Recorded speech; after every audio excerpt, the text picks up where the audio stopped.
Boa tarde. Bem-vindos a mais uma sessão do painel Telebrasil de 2019. Nós vamos falar hoje sobre um tema extremamente importante, que é a educação, e principalmente a educação nesses tempos de TIC.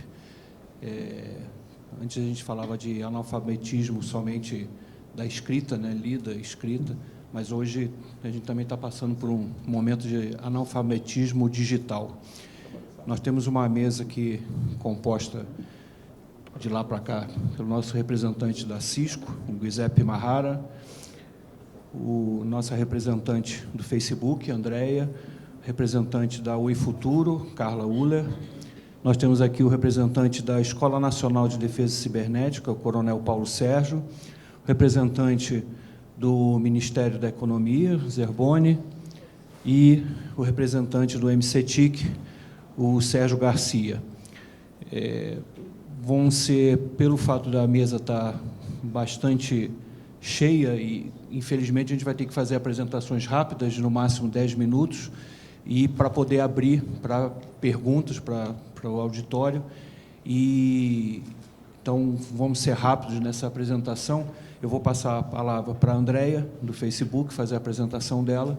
Aí fica à vontade, Andréia, se quiser fazer em pé, no púlpito, fica à vontade. Tá ok? Tá bom. Boa tarde, gente. Meu nome é Andréia Leal, eu sou gerente de políticas públicas do Facebook, e eu vou compartilhar hoje os programas que a gente tem de capacitação digital. Vou falar rapidamente uma introdução sobre o porquê da gente ter esse tipo de programa, e a Estação Hack, o Dia Internacional das Meninas nas TIC, e 2 projetos específicos que são o Conectando Seu Futuro e o Cineastas 360. Bom, primeiro, eu acho importante compartilhar com vocês o racional do porquê que a gente criou esse tipo de programa. Tem um estudo do Banco Mundial, que foi publicado no ano passado, que mostra que a gente tem um risco aí de desengajamento econômico de 50% dos jovens brasileiros. O que é isso? O banco define esse conceito como jovens que ou não estão estudando nem trabalhando, ou jovens que têm uma defasagem idade-série, ou aqueles jovens que até estão trabalhando, mas em funções que não trazem nenhum tipo de capital intelectual. E aí, uma das recomendações desse estudo do banco é que todo tipo de treinamento para jovens seja muito focado nas necessidades do mercado de trabalho, para a gente, de fato, conseguir direcionar esses jovens para novas posições.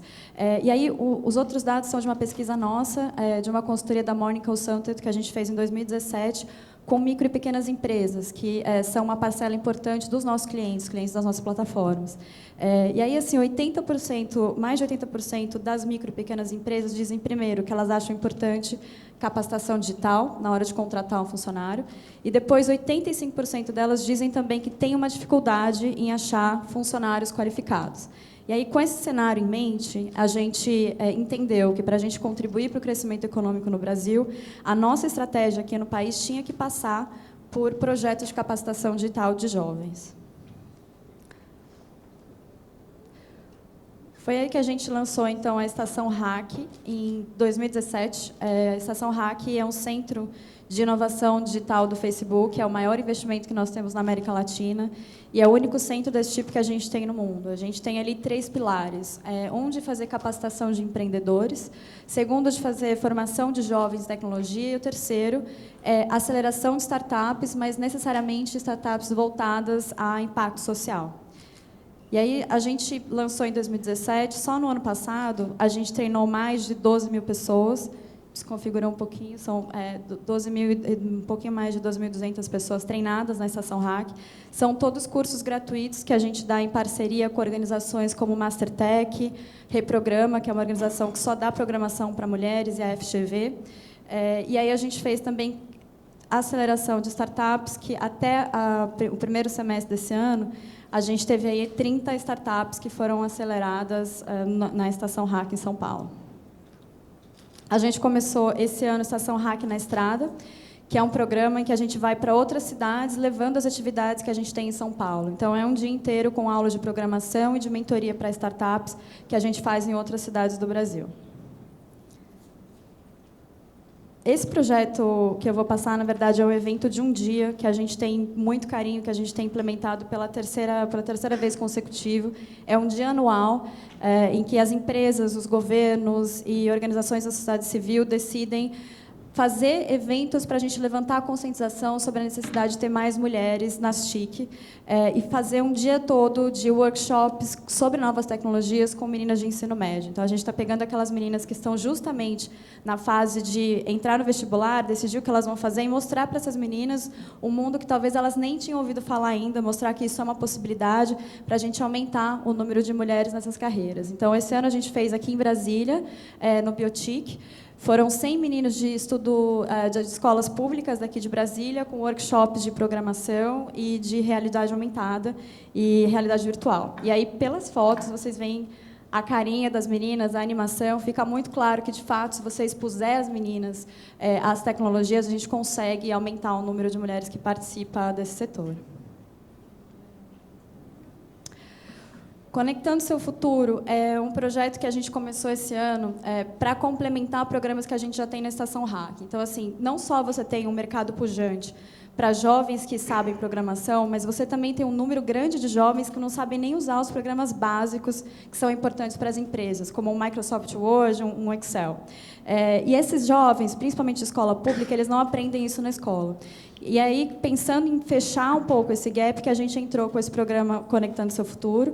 É um programa que agora, nesse ano, a gente tem a meta de formar 1.000 jovens e a gente simplesmente precisa de um laboratório de informática e a gente leva a capacitação. Então, a gente pode fazer uma parceria com uma escola pública, com um telecentro, com uma ONG, e aí a gente leva esse curso. É um curso com um total de 80 horas, que tem tanto o básico desses programas, quanto uma parte mais avançada sobre inteligência artificial e sobre tecnologia avançada, sobre realidade aumentada. É um programa muito focado para a inserção no mercado de trabalho. Então, o evento final desse projeto é um dia em que eles aprendem a participar de uma entrevista de emprego, fazer um currículo e fazer a prototipagem de um aplicativo. No segundo semestre, agora, eu já vou ter mais resultados para mostrar sobre esse projeto especificamente. Um outro projeto de mais longa duração que a gente tem é o Cineasta 360, é um projeto que começou nos Estados Unidos, também com escolas públicas, a gente decidiu trazer para o Brasil. A gente doa para escolas públicas equipamentos para você fazer filmagem em 360 graus, e aí uma ONG parceira que trabalha com a gente capacita os estudantes e os professores para eles fazerem os filmes em 360. São sempre curtas-metragens, documentários de no máximo 5 minutos, que eles têm que falar de alguma coisa, alguma questão relevante para a comunidade deles, e tem que ser ligado a um dos ODS, de Objetivos de Desenvolvimento Sustentável.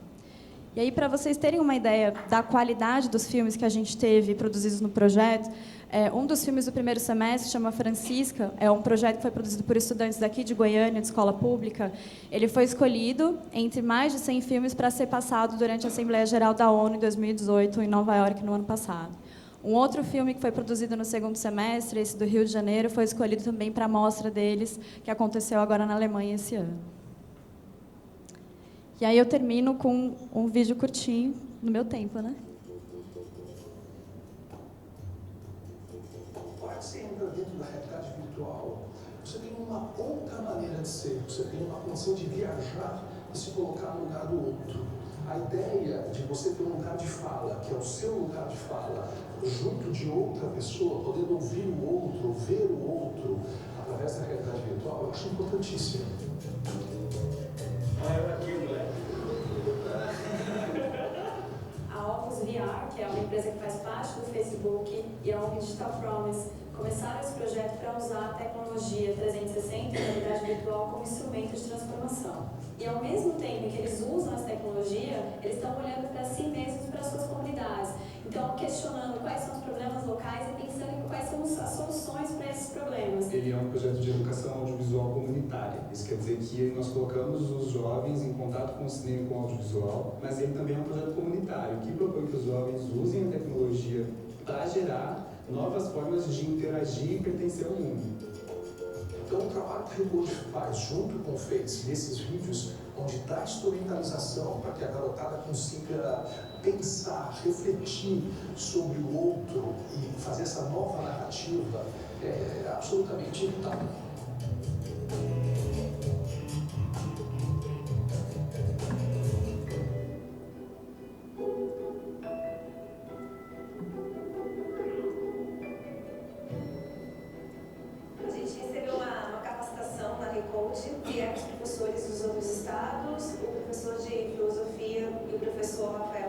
participaram da capacitação, a gente ficou em imersão durante esses 5 dias, mais ou menos. O Rafael meio que ensinou como a gente deveria ensinar para os alunos, como a gente deveria se apropriar desse material para poder usar em sala de aula. É uma semente, ele não é um fim em si. Então, a gente doa os equipamentos para produzir vídeo em 360 para as escolas e a gente capacita os estudantes e os educadores para usar esse equipamento. Ou seja, as próximas turmas vão poder reutilizar e fazer novos usos da tecnologia. Eu, pelo menos, não tenho fácil acesso a isso, sabe? E, tipo, ter essas condições dentro de uma escola estadual ainda, outro tipo de arte totalmente diferente do que se dá dentro de sala de aula. As pessoas ficam emocionadas de ver cada ângulo, cada perspectiva. Pô, você não tem noção, parece estar vendo a parada.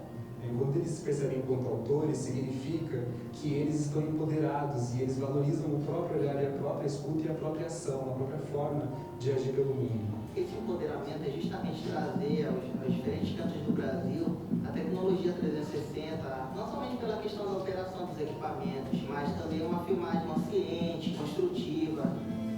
Repensar a nossa maneira de enxergar e repensar o nosso olhar. É sempre bom estar aprendendo e sabendo mais uns dos outros.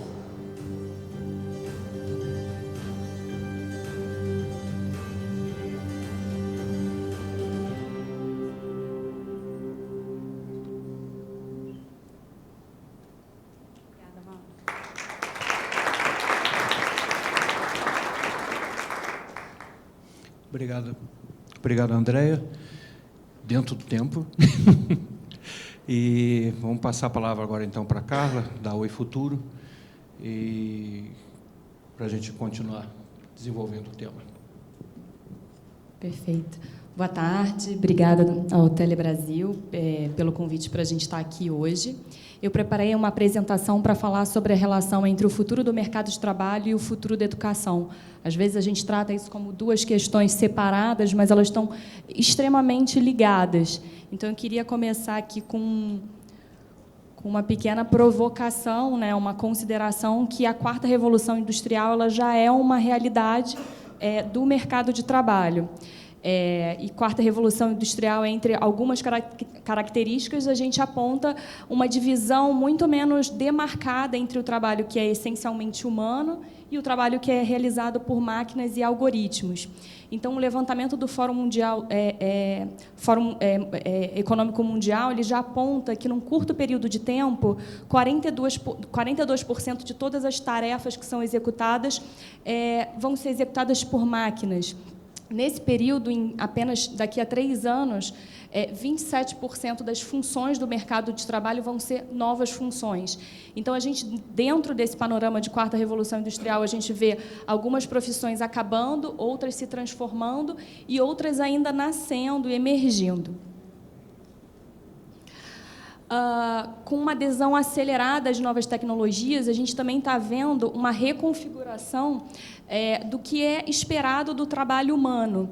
Então, quando você vê que as empresas, esse gráfico mostra a adesão a novas tecnologias num horizonte próximo, né, o que as empresas alegam que estão trazendo para dentro das suas estruturas, a gente vê também que até os trabalhos que eram considerados essencialmente humanos, como negociação e aconselhamento, eles começam também a ser automatizados. E aí a gente começa a se perguntar quais são as habilidades que são esperadas desse profissional do futuro. O Fórum Econômico Mundial ele atualiza esse ranking de habilidades.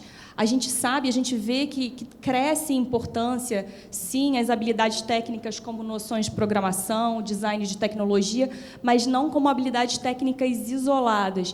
Elas necessariamente estão ligadas a outras habilidades, como solução de problemas complexos, pensamento crítico, criatividade e todas aquelas habilidades que são relacionais, como a gente está se relacionando com as outras pessoas, inclusive com as pessoas que são diferentes. Então, gestão de pessoas, cooperação, inteligência emocional. Desculpe. Outras habilidades que são cada vez mais importantes também nesse futuro ultra conectado e ultra tecnológico é a capacidade humana de fazer os questionamentos e tomar decisões com bases éticas. E, por fim, a capacidade contínua de aprendizado. A gente sabe que as carreiras hoje elas não são mais carreiras fixas. O que a gente estuda na faculdade, provavelmente a gente não vai passar 40 anos executando apenas aquela carreira. Então, a capacidade de saber aprender ela é muito valorizada por esse novo profissional. A gente vê também quais são as estratégias que as empresas estão adotando para encontrar e desenvolver esse novo profissional. Então, primeiro, elas olham para dentro, elas tentam fazer o reskilling ou o upskilling, olhando para a sua própria força de trabalho, né? Ou então elas também estão adotando estratégias de tentar buscar uma contratação de talentos que sejam aí inteiramente preparados nesse novo paradigma.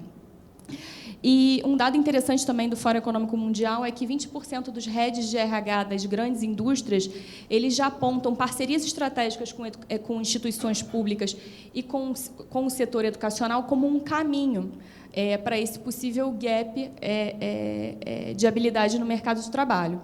Isso aqui gera para a gente, né, principalmente do setor privado, uma grande oportunidade de ter um diálogo mais estreito com o setor público e setor educacional e desenvolver parcerias estratégicas. Quando a gente traz também o desafio aqui para o Brasil, em relação às escolas, a gente enxerga também um grande desafio em atrair e reter jovens de 15 a 19 anos, ou seja, jovens que deveriam estar no ensino médio. A gente tem, claro, várias explicações históricas para isso, mas a gente também tem, dentro do ambiente de educação, algumas pistas que a gente investiga para entender por que os jovens de 15 a 19 anos tem tantos jovens fora da escola. No Brasil, a estimativa é que 1 milhão de jovens que deveriam estar no ensino médio não estão.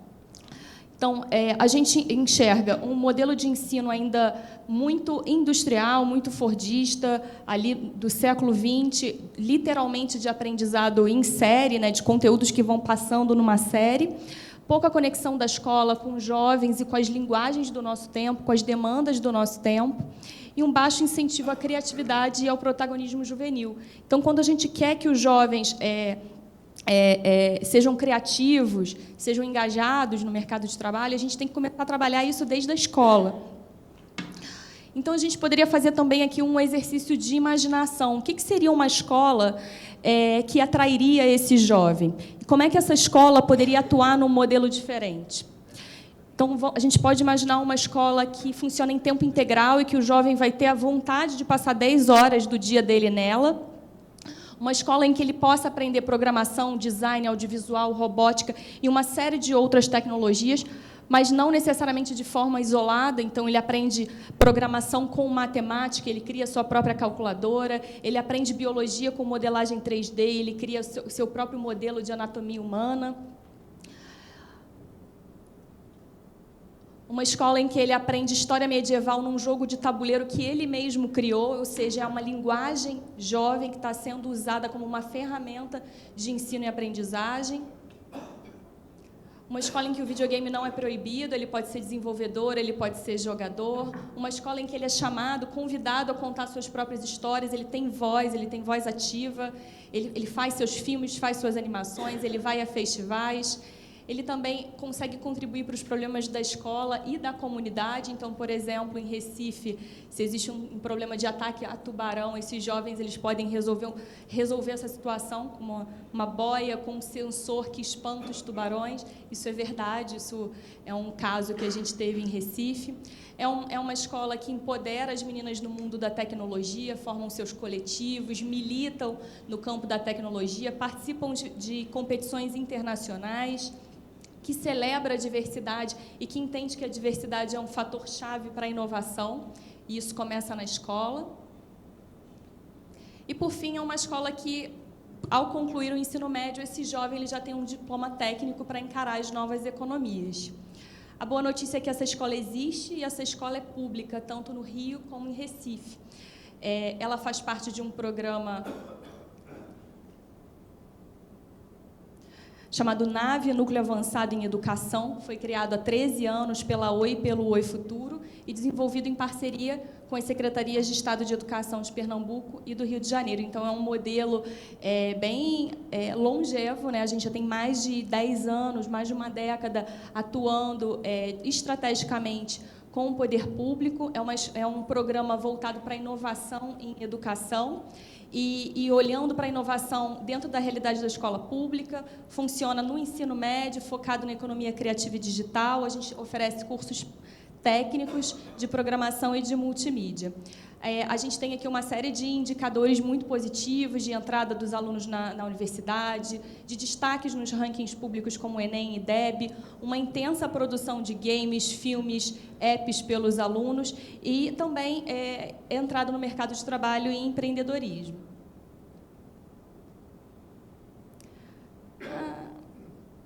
Bom, a gente tinha um filminho, mas eu acho que eu só tenho 10 minutos. Não, para mim, representa a evolução. Seria a mudança de transformação. Eu diria que portas abertas, como uma família. Eu definiria como aluno.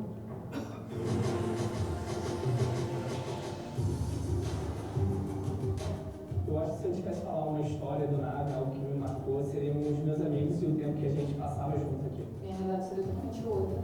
Se eu não tivesse passado pelo nada, eu nem sei o que eu estaria fazendo hoje. No meu terceiro ano, eu me tornei pai, eu vi que eu entrei aqui no garoto, saí daqui no homem.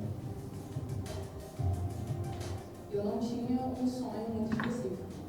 Eu sabia que eu queria trabalhar com algo mais ou menos criativo, com algo mais ou menos digital, mas eu não tinha noção ainda exatamente do que. E aí eu conheci o NAVE, entrei, descobri o curso de multimídia e percebi que era exatamente tudo que eu já fazia. Meus sonhos antes de entrar na NAVE eram muito nebulosos ainda. Eu não tinha muita noção do que eu queria fazer, não tinha noção do que eu queria seguir. O NAVE me direcionou para essa área de criatividade e mesmo indo para a programação, eu consegui aplicar isso de uma forma muito criativa em várias áreas do meu dia a dia. Toda essa parte da lógica e do raciocínio, que era uma parte que me faltava um pouco, o nada foi que me ajudou a complementar. Eu consegui desenvolver muito isso de comunicar com as pessoas, de dizer o que eu estou pensando, de não ter vergonha, de perceber vergonha, de ter sempre o aberto, de não ter medo do futuro, de sempre esperar a mudança, que mudança é uma coisa positiva. Eu acho que era muito ingênuo, eu não sabia bem o que eu queria. E aí o NAVE me ajudou a tomar um rumo e como fazer isso. O NAVE requer que a gente seja muito comunicativo e isso foi com certeza uma das habilidades que exploraram assim, a gente pega uma experiência absurda, tipo, a gente chega na faculdade já sabendo muita coisa, no mercado de trabalho já sabendo muita coisa, porque a gente tem ensino de qualidade, a gente tem ensino profissional, ele pode transformar a sociedade principalmente dando acesso a pessoas que não têm. O programa de geração é uma combinação ideal, né, entre conhecimento, já mostrando um pouco de prática, e consegue oferecer esses alunos efetivamente uma oportunidade de se inserir no mercado de trabalho. Se eu pudesse resumir o programa, a geração A uma palavra sobre oportunidade. Recentemente, a gente fez um programa interno, né, na área de RH da Oi. A gente criou o programa Geração Nave. A gente não tinha, até então, um programa estruturado de contratação de talentos. Ele tem sido um sucesso, né, porque eles já chegam com um perfil totalmente diferente e eles foram todos aproveitados em áreas estratégicas para a inovação do negócio, então na área digital, na área de novos negócios, na área de inovação. Eles pensam diferente, eles usam metodologias de trabalho diferentes e eles estão fazendo provocações muito positivas dentro da empresa. Meu tempo esgotou, então eu acho que a última conclusão é que a gente tem um grande desafio como a gente aumenta a escala do programa, né? A gente enxerga o NAVE como 2 grandes laboratórios em que a gente testa o uso pedagógico de novas tecnologias e a gente testa novas metodologias de ensino. A gente tem feito parcerias para poder disseminar os aprendizados e chegar a outras escolas públicas. Então, no ano passado, a gente conseguiu capacitar dentro do NAVE 500 professores multiplicadores em metodologias que a gente domina, como sejam elas tecnológicas, robótica educacional. E a gente também lançou recentemente o ENAVE, que é um guia digital de práticas pedagógicas inovadoras. Está acessível a qualquer escola do país pelo nosso site do Oi Futuro. Obrigada.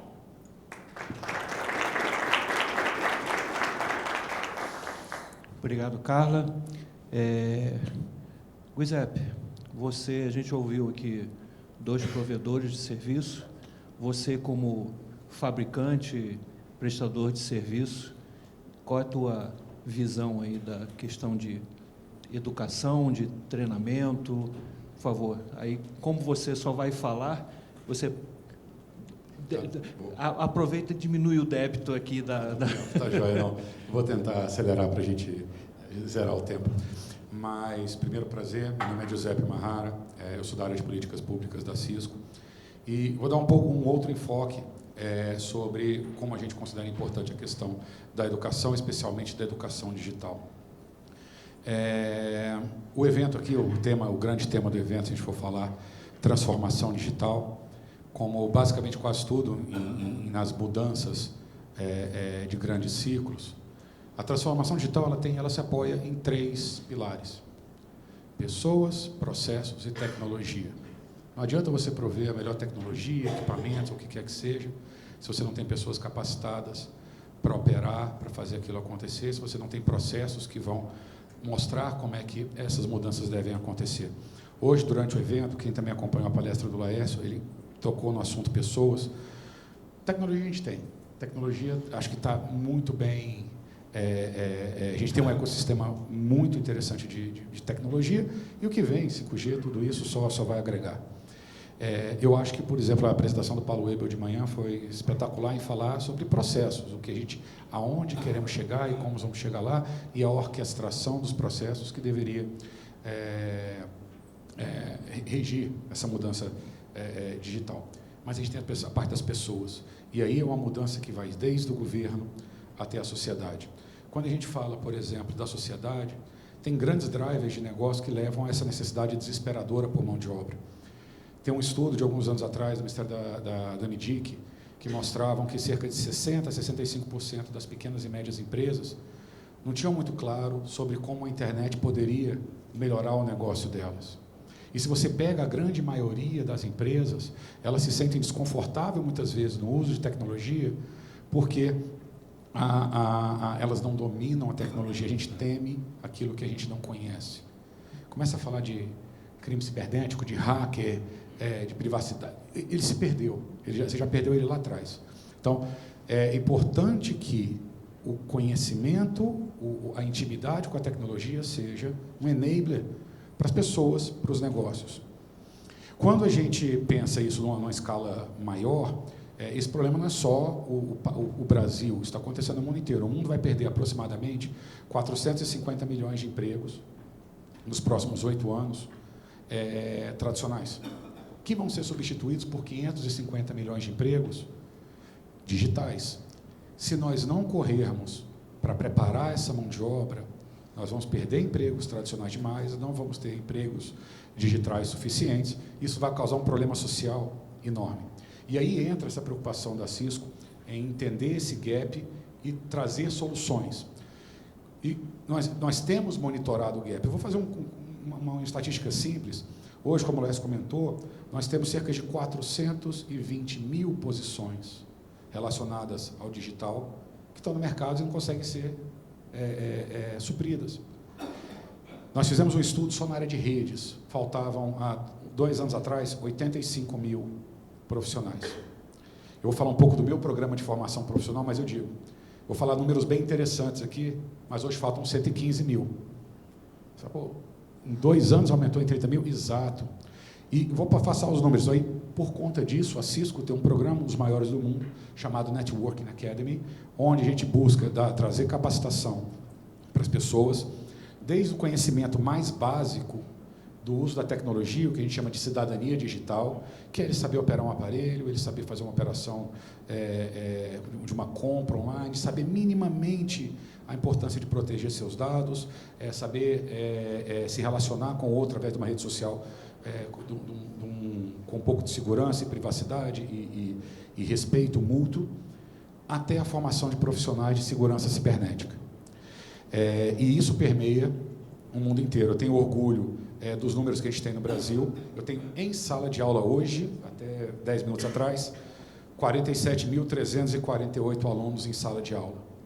Eu já formei no Brasil, desde o começo do programa, 247.741 alunos. São números grandes, mas mesmo formando 247.471 alunos, o gap aumentou de 2 anos para cá em 30 mil vagas, Nós precisamos fazer mais. E como é que eu entrego esse treinamento? Nós temos os parceiros, que são as academias. Nós temos cerca de 700 academias no Brasil, que vão desde universidades, Fundação Bradesco, Fundação Banco do Brasil, o SESI, Senai, as naves do conhecimento, até o Exército. O Exército é um case que eu acho muito bacana, Coronel, eu queria mencionar, se o senhor me der licença. Alguns anos atrás, eu tive a oportunidade de me reunir com o então ministro da Defesa, e nós tínhamos um problema social. As pessoas entravam no serviço militar, tinham acesso a conhecimento militar, a armamento, a como operar, tática de guerra, que é o que o serviço militar se presta, e como as opções de empregabilidade não eram tão grandes, no final, algumas dessas pessoas, às vezes, eram capturadas pelo crime. Isso gerava um problema social enorme. Nós resolvemos tentar entrar nessa discussão. No primeiro ano, que foi em 2017, nós já tivemos 8 mil militares na academia. Hoje, de novo, até 10 minutos atrás, nós temos 21.493 militares treinados através da nossa academia. Um grande parceiro aqui no Brasil, em Brasília, especificamente no Brasil, é a SCOM, a Escola de Comunicação do Exército, uma instituição incrível e que usa o que a gente tem de melhor, o brasileiro. O brasileiro, ele tem um interesse, uma vontade de descobrir que é uma coisa incrível, dentro de um ambiente onde tinha a questão da disciplina, da hierarquia e da paciência para aprender, para esperar esforço primeiro, resultado depois, que trouxe resultados incríveis, de níveis até básicos, até, tenho orgulho de dizer, eu capturei o número, Coronel, nós formamos agora, nos últimos 1 ano, 993 especialistas nas Forças Armadas em segurança cibernética, que é um dos níveis mais altos de formação. Então, é fundamental, e a gente estamos ajudando a resolver um problema social através da formação de pessoas. Nós estamos resolvendo um problema social levando essa educação para o small and medium business. Qual é o problema? Hoje, um profissional de rede, de gestão, de segurança, ele é caro, ele é um sonho inalcançável para boa parte das pequenas e médias empresas do país. Precisamos, como disse o Laércio, nós precisamos de um exército de programadores, nós precisamos de um exército de especialistas, de pessoas que queiram trabalhar na área para cumprir essas vagas e o custo relativo ser menor e que todos tenham acesso a, de um lado, um profissional que ajuda você a fazer a sua transformação digital, do outro lado, uma carreira de alto valor agregado. Alguns outros números que eu queria comentar sobre esse programa, nós temos hoje 1.870 alunos mundialmente em sala de aula e formamos no mundo cerca de 9.260.000 até hoje. Mas queria fazer 2 comentários. Tem algumas coisas que a gente precisa se focar, precisamos nos focar. Um deles é a importância das mulheres. Sem o contingente, a competência e as skills femininas, nós não vamos cumprir esse gap. A Cisco participa, entre outros programas, do Girls Power Tech. Eu tive o maior orgulho. 2 semanas atrás, nós tivemos 500 garotas brilhantes lá no meu escritório, uma delas muito especial, que era minha filha. Adorei, abri o interesse dela para essa área. E o que a gente tem que entender é o seguinte, as profissões do futuro vão exigir 2 coisas, e uma Carla comentou, que é uma habilidade fundamental. A gente tem que aprender a aprender, aprender a desaprender e aprender a reaprender, porque as mudanças estão acontecendo muito rápido. E a outra é, as profissões do futuro, elas vão ser aquelas que diz respeito à inovação, à solução de problemas e de relacionamento com pessoas. O que não foi isso, ele está fadado a ter que, aquele profissional vai ter que trabalhar mais barato que um robô, que um computador ou que um chinês. Então, nós precisamos acelerar a competência digital dos nossos jovens, é fundamental para o país que a gente quer ser. Muito obrigado.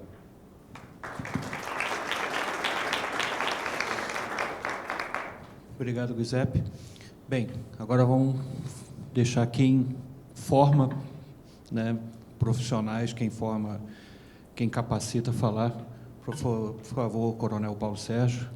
Ele é comandante da Escola Nacional de Defesa Cibernética. Você prefere ir lá? Então, por favor.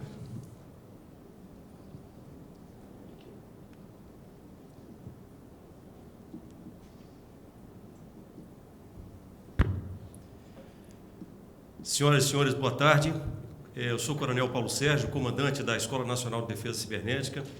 Inicialmente, eu gostaria de agradecer o convite que foi formulado para discutir um tema tão relevante para nós, principalmente nós nas Forças Armadas, em particular no Exército, que somos os responsáveis pela condução do setor cibernético. Entendemos que a capacitação é o que há de mais importante. Pode haver contingenciamentos, mas na educação, no ensino, para nós, isso não vai acontecer, porque consideramos a atividade prioritária dentro da Força. O meu objetivo com essa apresentação é falar um pouco da Escola Nacional de Defesa Cibernética e como nós realizamos a capacitação do nosso pessoal. Eu vou seguir esse roteiro. Eu peço a gentileza de ser interrompido no tema. Eu preparei a apresentação dimensionando para 20 minutos. Vou fazer um esforço para fechar em 10. Vou falar um pouquinho da subordinação, o Programa de Defesa Cibernética na Defesa Nacional, dentro do qual nós estamos inseridos, o projeto de implantação da escola, a nossa missão, algumas peculiaridades da escola, como nós estamos organizados. Vou perder um pouquinho mais de tempo, na verdade vamos ganhar tempo um pouquinho falando das trilhas de aprendizagem, que foi uma das entregas recentes do nosso projeto de implantação. Em cima dessas trilhas de aprendizagem, nós estamos fazendo todo o planejamento de cursos para o pessoal que trabalha no setor. E, ao final, vou comentar sobre alguns cursos que estão sendo oferecidos. A nossa escola ela é subordinada diretamente ao Comando de Defesa Cibernética, que é um comando operacional conjunto, e dessa forma nós temos a missão de capacitar o pessoal que trabalha no Ministério da Defesa, nas 3 forças, e também os civis que trabalham no Gabinete de Segurança Institucional e nos órgãos da Administração Pública Federal. Essa é a proposta da escola. Nossa escola foi ativada recentemente, estamos em fase de implantação. A ativação aconteceu no dia 7 de fevereiro deste ano e eu tive a honra de assumir o comando da escola, o primeiro comandante nomeado. Como eu falei, o projeto de implantação da escola está inserido no Programa de Defesa Cibernética na Defesa Nacional. Esse programa é um programa do Ministério da Defesa e ele possui 10 projetos. Um dos projetos é o projeto de criação da Escola Nacional de Defesa Cibernética. Aqui há uma forma, como nós estamos organizando e conduzindo o projeto. As instalações da escola, atualmente nós estamos ocupando instalações provisórias no Forte Marechal Rondon. Instalações novas estão sendo construídas, provavelmente em 2 anos estaremos ocupando as instalações definitivas. Estamos trabalhando na elaboração da legislação e da normatização da escola, de maneira a institucionalizá-la como uma organização militar do Exército e como estabelecimento de ensino. Estamos fazendo o planejamento de toda a infraestrutura necessária para a condução das atividades de ensino e, principalmente, trabalhando na concepção educacional da escola, preparando toda a documentação necessária para garantir a equivalência dos nossos cursos aos cursos do Ministério da Educação. E na parte de recursos humanos, estamos selecionando os talentos necessários para trabalhar na nossa escola. Aqui o faseamento do nosso projeto, a previsão de conclusão é 2035, numa primeira fase, 2022, estaremos com a parte principal já consolidada. Tudo começou em 2013 com o caso Snowden, houve aquele vazamento de informações de membros do governo. Em 2014, o Ministério da Defesa aprovou essa portaria normativa recomendando medidas com o objetivo de potencializar a defesa cibernética na defesa nacional. Entre essas medidas, eu destaco 2. Primeiro foi a criação do Comando de Defesa Cibernética e segundo, a criação da Escola Nacional de Defesa Cibernética, o que aconteceu em 2015, por intermédio de uma portaria do comandante do Exército. Em 2016, foi elaborada a diretriz de implantação do projeto. Em 2017, o projeto foi sendo desenvolvido. Em 2018, nós passamos a ocupar as instalações provisórias no Forte Marechal Rondon. Para quem não conhece, ele fica em Sobradinho, depois da Antena Digital. Depois do Colorado, logo após ali a Polícia Federal, só seguia aquela rodovia. Em 2019, a escola foi ativada como organização militar na data de 7 de fevereiro e eu assumi o comando. A nossa missão, qualificar recursos humanos, atuar como centro polarizador de ensino e pesquisa em cibernética, ministrar cursos de cibernética para militares e civis. É importante a gente ressaltar que a proposta da escola é ser uma escola dual, ou seja, nós não vamos formar apenas os militares da defesa, mas também os civis, do Gabinete de Segurança Institucional e dos órgãos da Administração Pública Federal. É claro que no primeiro momento, enquanto a escola estiver se estruturando, esses cursos vão ser oferecidos inicialmente apenas para os militares, mas na medida em que a escola estiver completamente estruturada, nós passaremos a oferecer esses cursos também para os civis. Conduzir treinamentos, promover a pesquisa, colaborar com a elaboração da doutrina, promover a conscientização e sensibilização da sociedade no que diz respeito à defesa nacional e estabelecer acordos de parcerias com instituições civis e militares, tanto nacionais quanto internacionais. Essa missão aqui, particularmente nessa fase de implantação, para nós é muito importante e várias parcerias de sucesso já estão sendo estabelecidas. Sozinhos, nós não vamos conseguir atender a grande demanda de capacitação na área do setor cibernético. Algumas peculiaridades da escola. Como eu falei, estamos em fase de implantação, somos uma escola dual voltada para a formação de militares e civis. O nosso órgão gestor é o nosso órgão enquadrante, que é o Comando de Defesa Cibernética. Atendemos às necessidades do Ministério da Defesa, das três forças, Exército, Marinha e Força Aérea, Gabinete de Segurança Institucional e os órgãos da administração pública. Estamos preparando os profissionais que vão atuar nos níveis mais elevados, ou seja, nos níveis operacional, estratégico e político. A escola está se estruturando para ser uma instituição de educação superior, de extensão e de pesquisa.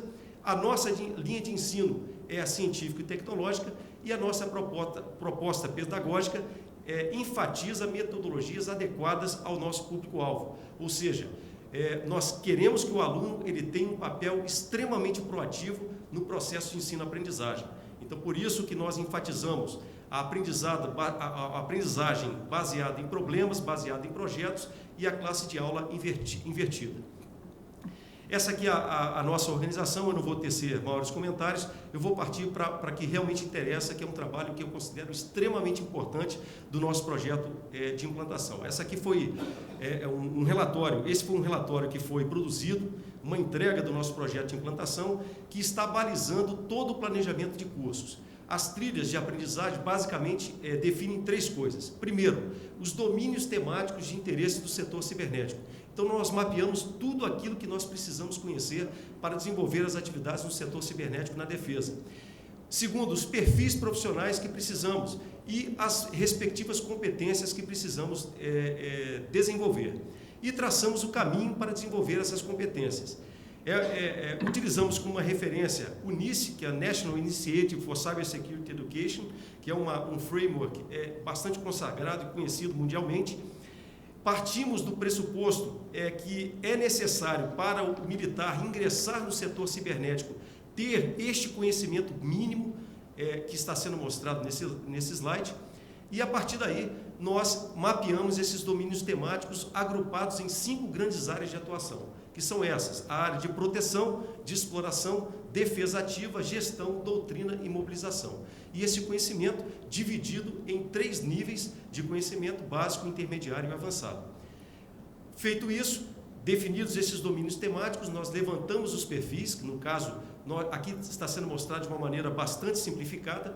Nós estamos trabalhando inicialmente com 10 perfis e para cada perfil que está sendo mostrado aí, nós traçamos o caminho necessário, passando pelo conhecimento básico, intermediário, até chegar ao avançado. E para cada perfil, nós levantamos as competências, ou seja, definimos o conhecimento que o militar ele tem que adquirir, ou seja, saber o que fazer, as habilidades que ele tem que desenvolver, o como fazer, e algo que é muito importante para nós também, nas Forças Armadas, as atitudes comportamentais, principalmente questões éticas, nessa área do setor cibernético.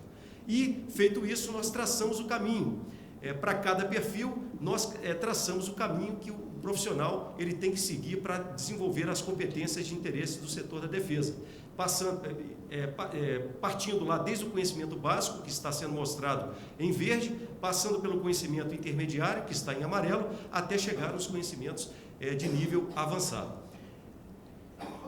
E, por fim, eu só gostaria de enfatizar aqui, mostrar para os senhores e senhoras, alguns cursos que a escola está trabalhando. Como eu falei, estamos numa fase inicial de implantação, o efetivo ainda é pequeno, estamos recebendo o nosso pessoal para atuar como instrutor e monitor da escola, mas, independente disso, já estamos trabalhando, oferecendo alguns cursos. O primeiro curso vai ser oferecido, é o curso elementar de cibernética. Esse curso vai ser oferecido já a partir do ano que vem, vai ser um curso todo ele na modalidade à distância, cobrindo uma área que nós consideramos elementar para o militar ingressar no setor cibernético. Já temos também, já começaram esse ano, 2 turmas do curso de pós-graduação em defesa cibernética. Esse curso foi fruto de uma parceria que foi assinada com o SENAC aqui do Distrito Federal. A primeira turma começou agora no início de abril e a segunda turma vai começar no mês de setembro. É um curso de pós-graduação lato sensu, curso presencial com 370 horas. Estamos trabalhando ainda esse ano também no estágio setorial de treinamento básico em Python, vai ser um estágio com 12 semanas de duração e, além disso, estamos fazendo a contratação de vários cursos junto à rede de ensino, tanto nacional quanto internacional. Aqui nesse slide eu mostro alguns parceiros da escola. O objetivo dessas contratações é formar a massa crítica de instrutores que nós precisamos para atuar como profissionais dentro da escola, como multiplicadores do conhecimento. Essas parcerias, como eu falei no início, elas para nós, nessa fase em que nós nos encontramos de implantação, elas são extremamente importantes. Só assim que a escola vai conseguir atingir os seus objetivos e cumprir a sua missão. E temos também, além do curso, dos cursos que estão sendo oferecidos pela Escola Nacional de Defesa Cibernética, há dentro do Forte Marechal Rondon 2 outras escolas. Uma delas já foi citada pelo nosso amigo Giuseppe, da Cisco, que é a Escola de Comunicações, que oferece cursos mais voltados para a área de proteção, e também temos os cursos do Centro de Instrução de Guerra Eletrônica, que são cursos táticos, guerra cibernética para oficiais e guerra cibernética para subtenentes e sargentos. Eu agradeço a atenção de todos. Espero ter conseguido atingir o objetivo. Fiz um milagre. Obrigado.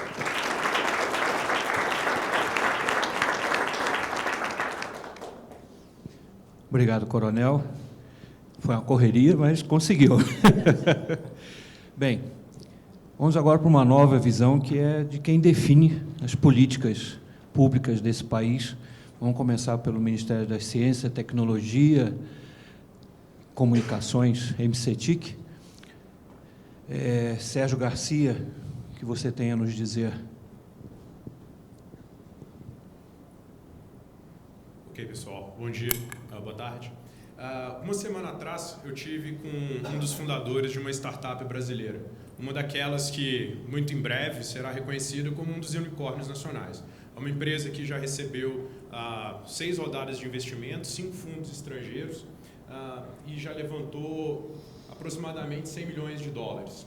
Esse CEO e fundador da empresa, ele comentava semana passada que estava em Brasília prospectando um local de extensão da sua empresa, para colocar aqui uma dev house, um ambiente para contratação de desenvolvedores para aquela empresa.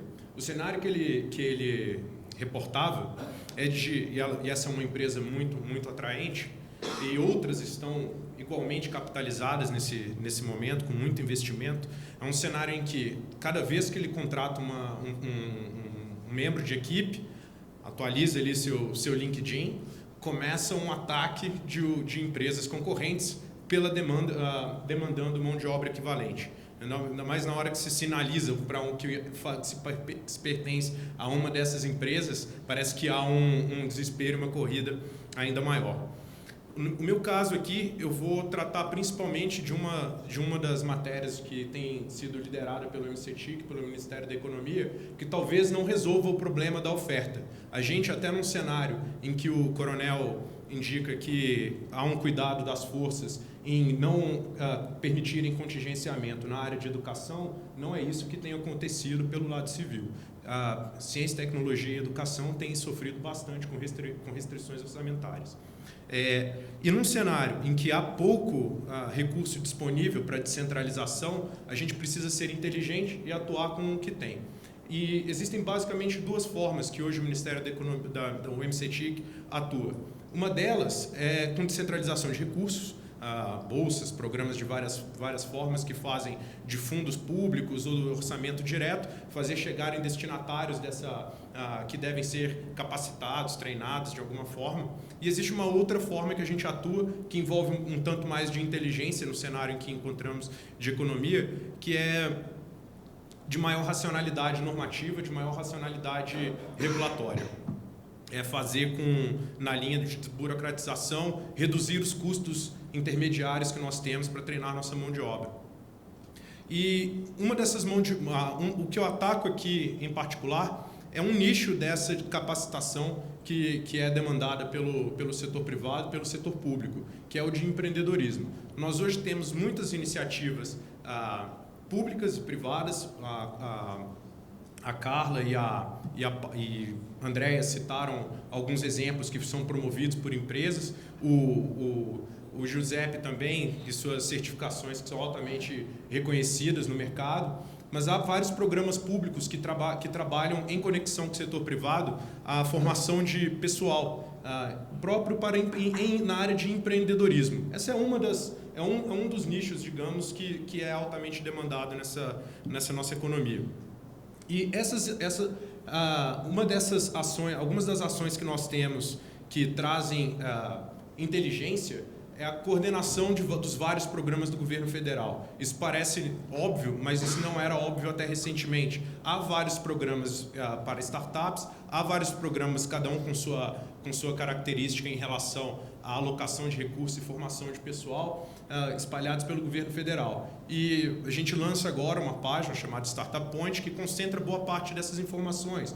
Então, a depender de qual é a demanda de treinamento de equipe, de pessoal, há programas mais apropriados para serem desfrutados ou concorridos pelas empresas e pelos empreendedores interessados. Então, alguns dos programas, eu não vou me deter a eles, porque eu quero concentrar mais na parte normativa, são Startup Brasil, Conecta Startup Brasil, Inovativa, Centelha. Esses programas pegam cada um com características distintas, fases, por exemplo, do ciclo de vida de uma startup, trabalham e aprimoram fases de ideação, validação, a depender da fase da empresa, que já precisa estar em fase operacional e demanda tração. Cada programa tem uma característica específica.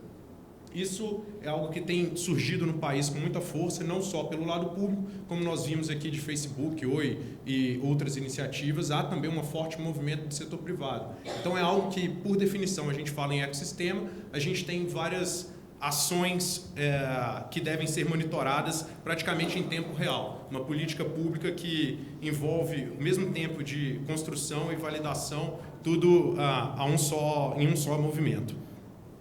A gente enxerga também que muitas vezes fala-se em soluções públicas, nós formulamos políticas públicas sim, mas em total conexão com o setor privado. Boa parte das soluções e o cenário futuro de regulação de educação muito provavelmente passará por uma diminuição do papel público e incremento do papel privado. Então, não é propriamente dito dizer que é o governo que resolverá essa solução. Há soluções que são concentradas ou hierarquizadas, que vêm por determinação, mas há possibilidades, inclusive no privado, de definir quais são os rumos de uma educação, de uma política de educação, atualizando currículos. Eu, por exemplo, trabalho numa faculdade privada, dou aula numa faculdade privada, de um curso super conservador, que é curso de Direito. Há 3 anos, entenderam por bem atualizar o programa daquela faculdade, o curso de graduação. Hoje é uma disciplina obrigatória de Direito, Tecnologia e Inovação para os nossos alunos. Há margens que não dependem do Estado, há margens de liberalidade que podem ser, basta os gestores inovarem. Isso não foi o governo quem atuou, são diretores que estão conectados no tempo e que sabem que é importante formar a mão de obra, inclusive na área jurídica, que seja habilitada a tratar do que a gente está falando aqui.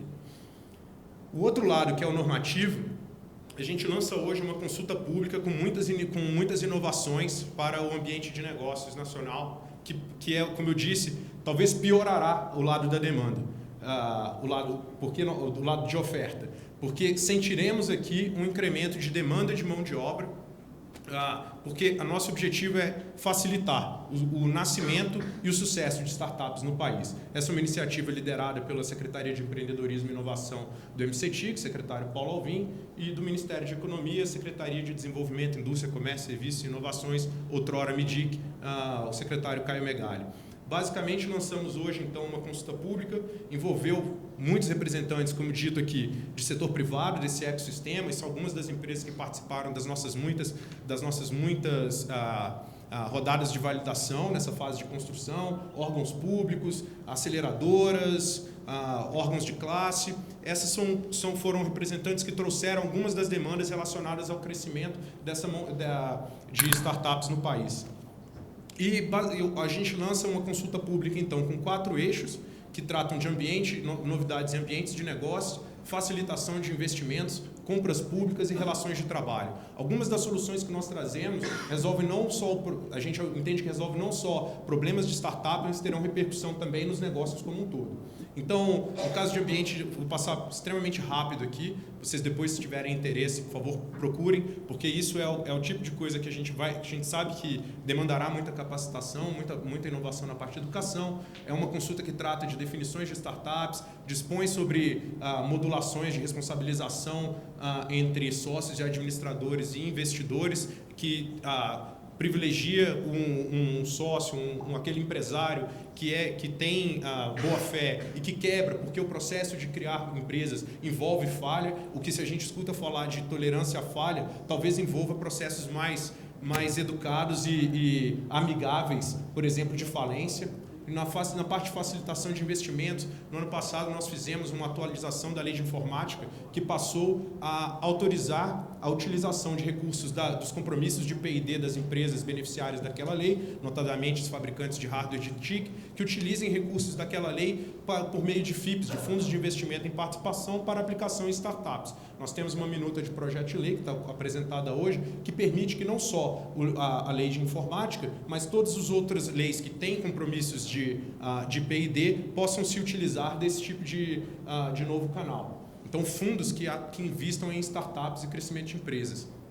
Na parte de compras públicas, uma coisa que é quase chavão é dizer que órgãos públicos têm dificuldade de contratar startups. Não sabemos lidar com elas, não sabemos quais instrumentos utilizar para remunerar, para contratar e remunerar aquele que traz uma solução inovadora. Há algumas propostas em relação a isso. E na parte de trabalho também. Startups têm algumas rotinas próprias em relação às pessoas que trabalham em horários estranhos, fazem trabalhos que parecem gostar, o que também é estranho, e muitas das vezes isso não é compatível com o normativo que nós temos com o enquadramento trabalhista. Há algumas soluções, por exemplo, que são empregadas por essas empresas, que são alternativas de remuneração quando a empresa ainda está operando em fases negativas. E isso, por vezes, não deveria, ou essa é a expectativa de que isso não seja visto como um compromisso de natureza salarial. Há exemplo, stock options, é um tema também que aflige empresas muito maiores e que, por vezes, tem repercussões tributárias e outras trabalhistas. Isso são realmente inúmeras propostas. A gente, como eu falei, entende que não está melhorando o cenário de educação, a gente está aumentando a demanda, então eu espero que os outros colegas aqui do setor privado, eles sim resolvam. O Rodrigo, que também vem agora, que nos auxilie nisso, mas a gente tem proposta exatamente para aumentar esse gap. Nesse momento, se ficar como está, a gente aumenta o gap. Outras políticas devem se encaixar nessas, para a gente poder ter um momento mais satisfatório para o país, de maior competitividade e colocação de mercado. Essa consulta pública abriu hoje, se encerra agora no fim de junho, e aí é Casa Civil e Parlamento no segundo semestre. Muito obrigado.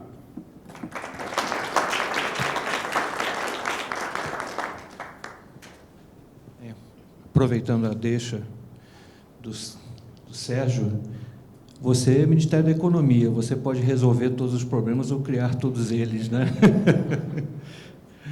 Tudo bem que você está numa área um pouco longe assim do Paulo Guedes, né? Mas o teu chefe é ele, não tem jeito, né? Então é sua vez. Obrigado. Não está longe, não. Está perto e tem os prós e contras dessa situação. Quando eu digo que está longe, assim, você não senta no cofre, né? Não, no cofre não. Mas o Ministério da Economia, primeiro, boa tarde a todos. Essa é bom começar por aí, porque o Ministério da Economia ficou grande demais, né?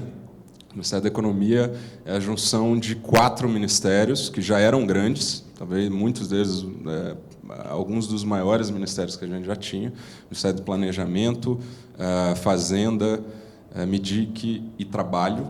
Então, é um ministério bem grande. E ele está estruturado em algumas secretarias especiais. No nosso caso aqui, eu sou subsecretário de Capital Humano, que fica dentro da Secretaria Especial de Produtividade, Emprego e Competitividade. O secretário especial é o Carlos da Costa. Então, a nossa missão lá na Secretaria Especial é incrementar a produtividade da economia brasileira e a competitividade dela, e trabalhar a parte da empregabilidade, da diminuição da taxa de desemprego e a qualificação da mão de obra do país, do nosso capital humano. Aqui a gente tem, e aí eu vou começar com um diagnóstico, e falar por último facilita, porque muito do que, principalmente nessa parte de diagnóstico, já foi dita. A gente tem um problema gravíssimo no Brasil de produtividade. Desde a década de 80 que a nossa produtividade da força de trabalho não aumenta praticamente, apesar do incremento da nossa escolaridade, ao contrário de outros países que concorrem com a gente no mercado internacional. E quando a gente fala que cada vez mais uma economia globalizada, cada vez mais no futuro do trabalho, empresas no mundo inteiro escolhendo aonde vão investir, e trabalham com uma variável fundamental, que é o capital humano, e, obviamente, outras variáveis também são relevantes, mas também capital humano. Quando a gente fala desse setor especificamente, isso é muito mais forte. E a gente tem relatos de empresas que prospectam, querem investir no Brasil, em algumas áreas do Nordeste, por exemplo, na hora que vão olhar a dificuldade que é de encontrar pessoas com a qualificação correta ali, elas desistem e vão investir na Índia, enfim, em outros lugares. Então, essa é uma parte fundamental para a gente conseguir incrementar a produtividade da economia brasileira. E, obviamente, também trabalhar com a empregabilidade. A gente, apesar do nível de desemprego alto que a gente vive hoje, com dados do OCDE mais atualizados possíveis, já ali no período de crise do ano passado, a gente tem 30% das empresas brasileiras têm dificuldade de achar mão de obra qualificada para as necessidades que ela tem. Isso já chegou no pico da economia, ali já chegou a 70%, agora baixou para 30%, mas mesmo assim a gente tem 30%, e quando a gente compara com o número de pessoas desempregadas do Brasil, a gente vê que tem um mismatch aí, tem um problema de alocação e fundamentalmente de qualificação dessa mão de obra, que poderia ser realocada e a gente conseguir diminuir essa taxa de desemprego e fazer os investimentos acontecerem. Porque essas empresas, ao não conseguirem contratar, também não conseguem crescer e expandir a sua atuação. Isso é fundamental. A gente tem como isso não chegou aqui do nada, então isso foi muito bem colocado, a situação da educação de forma geral do país, né, com os dados de testes internacionais, do PISA, por exemplo, e a gente tem, e dos dados de evasão do ensino médio, né, que são graves, dramáticos, e quando se alia a qualidade do ensino a essa falta de atratividade e falta de conexão com a realidade, com o mercado de trabalho, a gente chega num cenário bem difícil.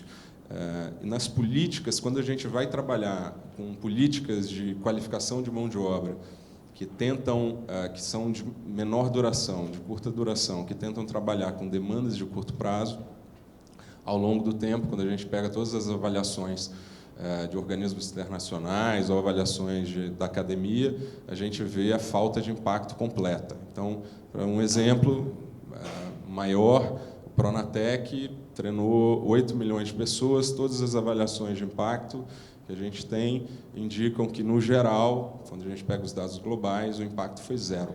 Então, teve alguns recortes, teve impacto positivo de empregabilidade, e alguns recortes impacto negativo, que surpreende, né? Porque as pessoas que participaram do curso estavam assistindo a aula e as outras estavam procurando emprego, as outras, às vezes, se empregavam e essas não, o que é interessante, né? Então, a gente alocou 15 bilhões de reais numa política pública com impacto nulo, praticamente. Então, essa é que fundamentalmente tinha um problema de origem, que é o descasamento entre a oferta e a demanda real daquela qualificação. Isso virou uma indústria dentro de si mesmo, e isso acabou não servindo para atender a demanda real na quantidade correta do setor privado. Então, o Ministério está trabalhando nessa área, nesse âmbito de capital humano, com uma abordagem que tenta trabalhar o curto prazo e o médio e longo prazo. Trabalhando no médio e longo prazo em conexão com o MEC, obviamente, que é o dono da política pública educacional, para a gente tentar chegar numa aproximação maior com o setor privado e com as demandas reais que a gente tem do futuro do trabalho, da nova economia, com as novas habilidades que essas crianças e jovens precisam e que já foi muito trabalhado aqui. É basicamente os pontos que foram colocados aqui pelos meus colegas de mesa. A gente vai trabalhar isso junto com o MEC e tentando endereçar que aí no ensino médio a oportunidade que o novo ensino médio traz com o itinerário 5, que é da formação profissional, da educação profissional tecnológica, fazendo a conexão com a aprendizagem profissional, que aí está sob a nossa guarda, a gente fazendo a conexão com o Ministério da Educação, que um dos grandes problemas que a gente tem de evasão é que as pessoas, aqueles meninos, eles precisam trabalhar muitas vezes, tem essa demanda por algum tipo de trabalho, e trazer esse ambiente do trabalho para dentro da escola é fundamental, para ele experimentar aqueles desafios, ter a remuneração que a aprendizagem propicia, e também ter já uma entrada no dia a dia e nas habilidades, inclusive socioemocionais, que são necessárias para ele dar conta daquele mercado de trabalho no futuro. E uma outra parte que a gente deve lançar já em julho, metade de julho, que é uma nova estratégia para a conexão dessa demanda de curto prazo que a gente tem, tentar trabalhar, de fato, qual é a demanda, apesar da situação econômica do país e do nível de desemprego.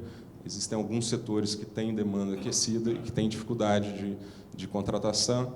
Então, atender a esses setores de forma correta, trabalhando com os instrumentos que a gente tem no cenário de restrição fiscal, que todos vocês sabem, mas a gente tem, por exemplo, o Sistema S aí, com recursos que não são impactados e que a gente tem que usar de forma melhor, mais conectada com essas demandas reais e temporárias aqui que a gente tem, considerando essa situação econômica atual, para que a gente possa casar, então, uma melhor conexão entre oferta e demanda. Então, a gente está trabalhando com instrumentos inovadores de vouchers, por exemplo, que as empresas vão poder identificar e requalificar os empregados. Isso é fundamental, isso foi muito colocado aqui. Tem uma parte fundamental quando a gente trabalha em tanto a parte de produtividade, isso, produtividade na veia, mas também de empregabilidade, olhando para o futuro, a requalificação da força de trabalho atual, daqueles empregados face a todas as mudanças, indústria 4.0, futuro do trabalho, enfim, tudo que já foi colocado, a nossa força de trabalho atual precisa ser atualizada. Obviamente, esse setor de TIC é fundamental para isso, a gente está falando basicamente disso, e dar essas competências para essas pessoas é fundamental. Trabalhar isso com a demanda que a empresa, de fato, demonstra onde ela quer fazer o curso e quem é que ela quer treinar. A gente também vai fazer um novo sistema de pagamento em que a gente não vai contratar qualificação pelo resultado de empregabilidade, de produtividade alcançado, e não pelo curso, como foi o Pronatec. Então, se a empresa alcançar aquele nível de empregabilidade daquelas pessoas que fizeram o curso, recebe o dinheiro, senão não recebe o dinheiro. A gente acha que isso vai alinhar os incentivos do mercado para que esses cursos sejam feitos nas áreas corretas. E, por último, colocar, de fato, habilidades socioemocionais também no currículo, que é fundamental quando a gente trabalha nos desafios do trabalho hoje em dia, todas as experiências de sucesso, de qualificação profissional que a gente tem no país, trabalham fortemente habilidades socioemocionais, principalmente quando a gente fala de jovens. Isso é muito importante nessa transição da escola-trabalho. E, por último, para encerrar, meu tempo já acabou, a necessidade, tudo isso que a gente vai estar fazendo, tanto na parte de médio, mais estruturante, de médio e longo prazo, quanto a readequação dos programas de qualificação profissional de mais curto prazo, que trabalha com a demanda de curto prazo das empresas, elas vão trabalhar já de olho nessa perspectiva futura e na demanda futura que a gente tem de qualificação. E, obviamente, o setor, a nova economia, a economia digital em geral, o setor de TIC é fundamental, e eu deixo aqui já um convite a todas as empresas, representantes de empresas que estão presentes, para trabalhar junto com a gente. A gente está num esforço de construção em conjunto com o setor privado, de forma geral. É fundamental que o setor privado trabalhe junto com a gente na indicação de quais são as habilidades, quais são as áreas, qual é o tipo de perfil de pessoas que a gente precisa para a gente construir isso e colocar isso dentro das políticas públicas que a gente for desenvolver em vários ministérios. Então, o Ministério da Economia aqui tem um papel tanto de execução direta de parte da política, mas de indutor, fundamentalmente, das políticas setoriais que, às vezes, se sobrepõem e que precisam ser harmonizadas. É isso, obrigado.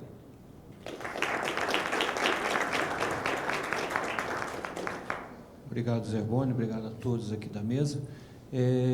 A gente ainda tem um tempo para abrir para perguntas. Bem, como ninguém se manifestou, tem um para perguntar? Eu pediria que ficasse em pé, só para o câmera poder, e se pudesse identificar, dizer empresa. Boa tarde, sou Rodrigo Hagson, da Anatel. Eu parabenizo aqui algumas iniciativas, né, que na grande mídia a gente não acompanha muito isso e fica parecendo que ninguém está fazendo nada pela educação em TIC. Então, é muito bom.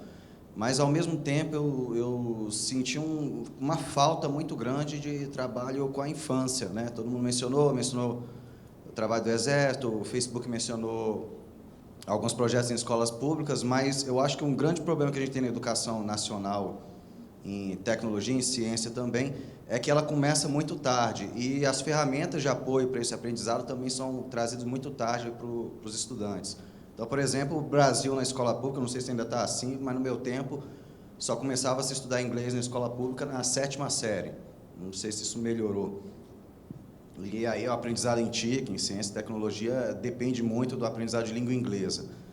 E dos projetos aqui citados, eu vi que a maioria começa a ensinar computação e programação e tudo só no ensino médio, quando lá fora isso já é objeto de estudo em escola fundamental. Então, qual o trabalho que o setor tem feito em promover, junto ao MEC, junto ao sistema de governo, que essa educação seja iniciada mais precocemente, né? Então, quando a gente fala aí, um problema que a gente também, muitos citaram, é a evasão no nível médio.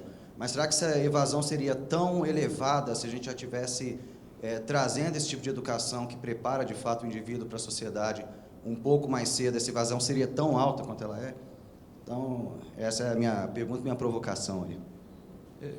Eu só queria apimentar um pouco mais a tua pergunta, tá? Com alguns dados aqui. Primeiro, essa preocupação, a deputada Tabata Amaral colocou que, você imaginar, se hoje em dia a gente já tem um analfabetismo, né, com a tecnologia, você imaginar uma criança que está sendo formada hoje, como é que ela vai estar daqui a 12 anos? Quer dizer, a preocupação de se formar a partir de hoje. E segundo, você falou da evasão, dados recentes do Pesquisa Nacional de Amostra de Domicílio, PNAD, agora de primeiro trimestre de 2019, 35% das pessoas em idade de trabalhar não concluíram o ensino fundamental. Tá? Então, assim, e ao contrário da população empregada, a maior parte, 60%, concluiu pelo menos o ensino médio, e sendo que 25% tinham nível superior. Ou seja, a gente tem uma alta evasão, não tem capacitação no que é necessário e, corroborando o que foi falado, né, Norte e Nordeste são onde estão os piores índices, né? Então, a tua pergunta vem justamente corroborar uma preocupação de uma deputada, né? E ao mesmo tempo, vem a questão da evasão está em números, né? Então, a gente tem um país que não tem educação, a educação que tem, a princípio, não está focado no que é necessário hoje, né? Para a geração de hoje, imagina uma geração daqui a 12 anos que a criança vai estar lidando com a internet das coisas, inteligência artificial, e esse vai ser o emprego, como foi dito, né? Daqui a pouco você vai ter que ter a tua mão de obra, ou vai ser muito burra para ser mais barata do que um robô chinês, ou ela tem que ser capacitada. Tá? Então, só complementando aí a tua pergunta e colocando aqui para o pessoal da mesa, quem se atrever aliás, eu vou te falar, brilhante a pergunta, viu? Parabéns, você foi num ponto fundamental, e que, na verdade, a gente, muitas vezes, olhando como a gente atua no mercado, parece que a gente está querendo já começar a corrigir uma distorção em vez de começar a trabalhar na causa raiz. Existe um trabalho na causa raiz também.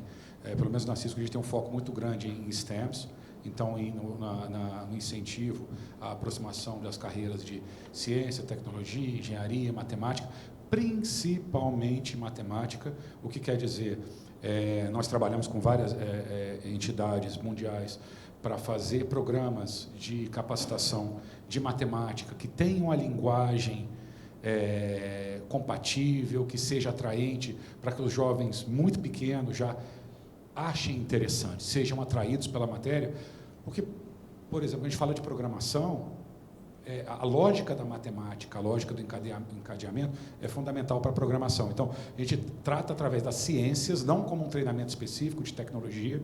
Na verdade, para o que diz respeito à tecnologia, eu acredito que o mais importante é a experiência, e eu, pai de 2 meninos pequenos, eu vejo que eles já se acostumaram, eu sou imigrante digital, alguns aqui na sala talvez sejam nativos, quer dizer, já nasceram no mundo digital, mas eu olho a frustração deles quando ouve a música no rádio, gostei, volta, não, filho, você entendeu, é rádio, isso passou, foi com o tempo, não volta, ou que ele mexe numa tela e a tela não responde. Então, eles precisam ter acesso à tecnologia para entender o behavior com ela, mas antes disso, ou em paralelo a isso, programas de STEM, programas de fomento, para que ela se sinta confortável com a matemática, que está novamente ligado ao nosso desempenho escolar. No Brasil é um pouco mais crítico, mas é um problema quase que mundial, é algo fundamental, e a Cisco, nós como companhia, nós fazemos algumas ações, tá? Só comentando em STEM, então, junto com a escola, desenvolvimento de programas nessa área, nós fazemos um programa uma espécie de roadshow, e que acontece em vários países. Os funcionários se organizam para isso, que é uma coisa, a gente quer que os funcionários visitem escolas para mostrar que a carreira de tecnologia é cool, para que quem está ali falar, pô, legal, esse cara Ah, quer dizer que eu posso mudar o mundo enquanto eu ganho dinheiro? Pô, eu quero fazer isso. Então, atrair, no mesmo sentido também dentro do Power Tech e do Women's in Tech, que as mulheres se enxerguem, tenham cada vez mais heroínas e que se enxerguem como um caminho de empoderamento. Então, é uma série de, começando desde criança, mas uma série de segmentos da sociedade que a gente chega até a formação de um profissional. Só para encerrar, onde a gente está indo? Vou dizer uma política que a gente tem de contratação agora para software nos Estados Unidos, e quando o regulatório permitir eu vou fazer aqui, talvez, blind hiring. O que é o blind hiring? Eu nem entrevisto o cara. Eu não quero saber. Eu não quero saber se você é hétero, se você é homossexual, sua raça, sua religião. Eu distribuo. Eu quero um código para resolver esse problema. O código mais elegante está contratado. Eu elimino bias, eu elimino o preconceito. Eu não estou contratando o sexo dele, eu não estou contratando a pele dele, eu estou contratando o cérebro dele. Então, mas para ele chegar nesse ponto, ele tem que ter superado, ele tem que ter sido atraído pela ciência, pela matemática, pelo desafio de aprender. Lá atrás, concordo com você. E é dificílimo. É muito difícil você atrair, porque exige, como eu comentei, é seriado, né? Você não pula fases na matemática, você não pula fases na ciência. Então, é difícil você realmente capturar a atenção durante um tempo longo para formar um profissional, formar um jovem nessa direção. Mas a pergunta é brilhante e eu não acho que ninguém ainda tem a resposta definitiva para isso. Alguém mais quer fazer comentário?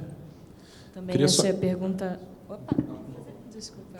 Também achei a pergunta muito boa e eu acho que no setor privado, provavelmente no setor público, os recursos também são bem limitados e a gente acaba individualmente tendo que fazer algumas escolhas. A gente, quando decidiu criar o NAVE, a gente focou no ensino médio, então a gente deu esse foco ao ensino médio. O que a gente tem visto, principalmente em institutos e fundações, empresas também, até mesmo o surgimento de muitas cooperações, até mesmo intrasetoriais. A gente trabalha com ensino médio, a gente sabe que tem outros institutos que trabalham com ensino médio, mas alguns também trabalham com educação infantil, Fundamental 1, Fundamental 2. Eu acho que um caminho para a gente é não achar que um instituto, uma fundação, uma empresa vai conseguir atacar toda essa trajetória escolar. E você colocou muito bem, assim, acho que o incentivo tem que começar ali no início da escola, quando as meninas começam a achar que STEM não é para elas. Então, que a tecnologia não é para elas, realmente são nos primeiros anos ali da sua iniciação escolar. Eu acho que um caminho para a gente, principalmente do setor privado e do terceiro setor, é se organizar melhor. Cada um está atacando uma face do problema, deixando uma contribuição. Como é que a gente coordena melhor esses esforços para não ter sobreposição, ou então esforços demais concentrados apenas num segmento da educação ou de forma redundante. Posso acrescentar 2 segundos? A gente também, no Facebook, a gente foca muito na questão da desigualdade de gênero. Então, pela primeira vez esse ano, 50% das startups que a gente está acelerando na Estação Hack são de mulheres. Nos eventos, nos programas que a gente tem voltados para a programação, a gente tem parceria com a Reprograma, que só trabalha com mulheres mulheres que não estão estudando nem trabalhando. E a gente tem um sucesso de exatamente 100% das meninas que passam por esse programa são ou contratadas ou saem para empreender depois desse programa. Então, a gente percebe que, de fato, quando a gente investe e olha para esse setor, para as pessoas que mais precisam, a gente, de fato, consegue ter um impacto muito positivo. Então, a gente está com um olhar um pouco nisso, mas concordo que tem necessidade de ter trabalho também nas outras áreas. Passar para o Celboni e depois o Sérgio ainda também queria dar uma palavra. Sérgio? A minha rápida, 2 pontos. Primeiro, assim, tem um trabalho grande que tem que ser feito com o MEC, obviamente, que é o que a gente, só complementando o que eu coloquei, a gente está tentando fazer de reformulação da abordagem educacional. Aí a gente está falando das escolas públicas, mas tem um outro campo, que são as escolas privadas, que precisam ser trabalhados também. Obviamente, aqui não é o governo diretamente, talvez uma ou outra regulamentação crie incentivos que não sejam os mais adequados, mas a gente vê que os incentivos, isso está mudando levemente agora, mas os incentivos da formatação da nossa escola tradicional, e aí colocando inclusive o setor privado também dentro da questão, não é para esses novos desafios do setor privado, as novas habilidades. Ele está muito preocupado com formar para ser aprovado numa universidade pública ou numa universidade com o Enem. Isso está mudando um pouquinho, mas ainda tem muito desse resquício. Então, eu acho que tem um espaço muito grande de ser trabalhado do setor privado, setor produtivo, quem vai receber esses alunos, e o setor educacional privado, para que isso seja, obviamente, o governo participando como indutor e como fomentador disso. Um segundo ponto que eu queria ressaltar é a questão do desperdício de talentos que a gente tem no Brasil. A gente fez um trabalho no ano passado que identificou, nos 2 últimos anos, mais de 1.000 alunos do Bolsa Família que foram campeões da Olimpíada Brasileira de Matemática. E muitos deles hexacampeões da Olimpíada Brasileira de Matemática, e que estavam trabalhando como empacotador de supermercado num bairro periférico para ajudar em casa. Então, a gente tem, por conta da nossa desigualdade de renda social e da pobreza, enfim, tem vários aspectos que impactam na vida daquela pessoa, que limitam o nível de oportunidade que ela tem, e a gente deixa de aproveitar muitos talentos que poderiam fazer muita diferença no mercado de trabalho, em setores de altíssima inovação. Imagina meninos que ganham como renda per capita, o corte do Bolsa Família é R$ 172 de renda per capita familiar. Imagina alguém que vive nessa condição ser hexacampeão da Olimpíada Brasileira de Matemática, se ele tivesse, de fato, outras condições, o que ele não poderia agregar para o país e para a economia. Então, formatar políticas e criar ambientes em que eu possa aproveitar melhor os nossos talentos também é fundamental. Sérgio, se permitir, antes de você falar, eu aproveitar a deixa aqui que o Zermoni colocou. Eu li o livro Capital no século XXI, e o autor tem um trecho que ele fala que o aumento da desigualdade no mundo é exponencial, e as disrupções tecnológicas que também é exponencial, acelera esse processo. E outro dia eu vi uma entrevista, não tinha nada a ver com tecnologia, de uma presidente de uma empresa de saneamento. Ela estava comentando sobre a MP do saneamento básico, e ela falou que a gente vive num país onde vemos crianças encostadas em postes de energia elétrica com antena parabólica ao fundo, falando no celular, mas pisando no esgoto, tá? Que vem justamente até um exemplo do que você falou, né? Crianças com potencial sendo um empacotador, né? E a gente não aproveitando, e ao mesmo tempo a gente tendo uma carência para formar aquele exército de profissionais capacitados que o Zé falou, e gerando aí 420 mil posições do mercado não supridos. Aí eu queria que você aproveitasse, Sérgio, dentro da pergunta, né, que veio, também pudesse comentar esse cenário. Eu sei que o Zermoni já foi conselheiro da Anatel, já passou pelas telecomunicações, mas você, tanto dentro do Ministério, como é que você vê isso? E aí, juntando com a resposta anterior, tentar fazer um cenário maior. Tá. Em relação à pergunta original, o Ministério da Ciência e Tecnologia, Inovações e Comunicações lançou no mês passado com o MEC um edital de um programa chamado Ciência na Escola, que é basicamente uma tentativa de uma proposta de construção de ponte entre ensino fundamental e ensino médio, e conexão com institutos de ciência e tecnologia e ensino superior também. São consórcios que têm permeabilidade local, estadual e federal para trabalhar na formação de, vamos dizer, de mais crianças, pessoas mais jovens, né?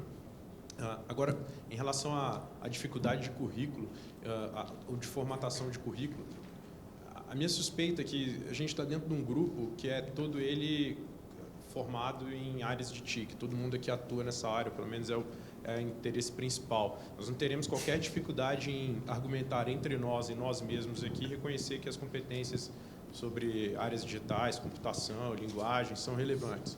Agora, quando a gente olha para a sala do lado, para um evento que deve estar acontecendo aqui em outro lugar aqui em Brasília, há outras áreas que fazem demandas equivalentes.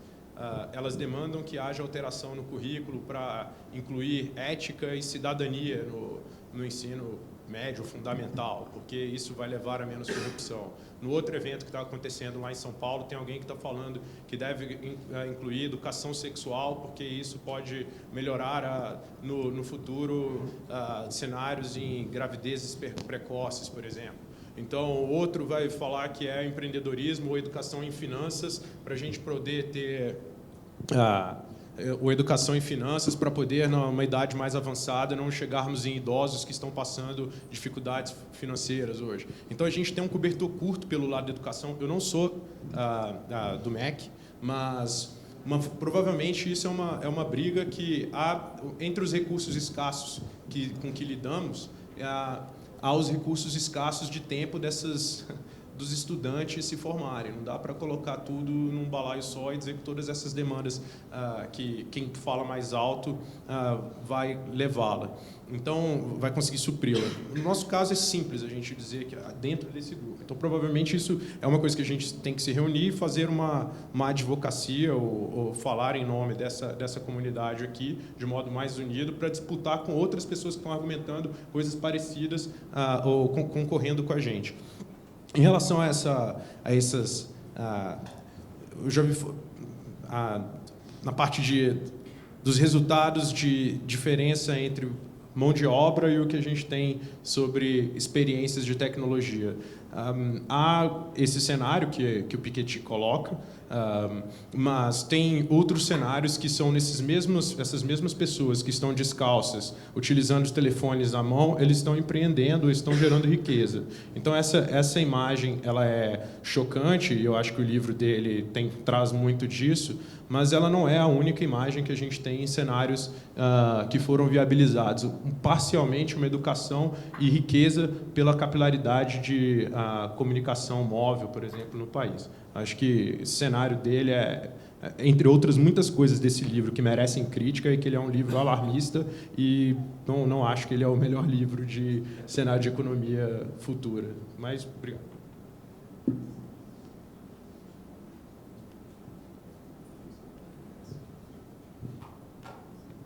Bem, pessoal, já passam das 4 horas, infelizmente a gente tem que encerrar. Não sei se tinha mais perguntas aí da auditório, mas o horário chegou. Agradeço a todos os participantes aqui da mesa, tá? E agradeço pela participação de todos aqui da audiência. Muito obrigado.